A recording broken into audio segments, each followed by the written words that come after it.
controversies are growing around tomorrow's inauguration. Charles Benson is here with that part of our coverage. Charles. Well, many Democrats have decided they won't go to the inauguration, including Congressman Mark Pocan. Casey Geraldo spoke with him about his decision to stay home.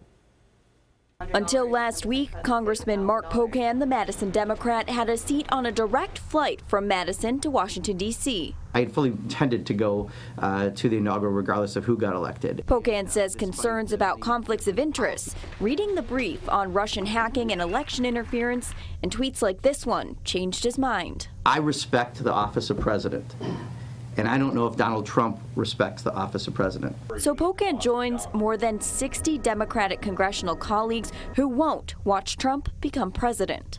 I'm just trying to figure out how to get his attention, and clearly he cares about how many people show up at the inauguration. The choice gets mixed reviews from the people he represents. There's obviously been some sort of a breakdown, and so following the rules isn't going to work anymore. So I think he's, like I said, he's making a statement for what he believes in. Trump is everybody's president, regardless of how you feel. We're all Americans, and I know the country's divided, but it's not going to work that way. So suck it up and do your job. His Republican colleague Sean Duffy feels the decision polarizes a normally unified event. This is the one day of a four-year cycle where people take off their R and their D and their liberal and progressive labels and they come together as Americans. Pocan plans to volunteer during the event. When he does watch, he hopes to see someone he can find common ground with. I'm hoping that he'll show he really wants to be a president for everyone, and that perhaps the temperament and the respect for the office is going to be different than maybe we've seen up to this point.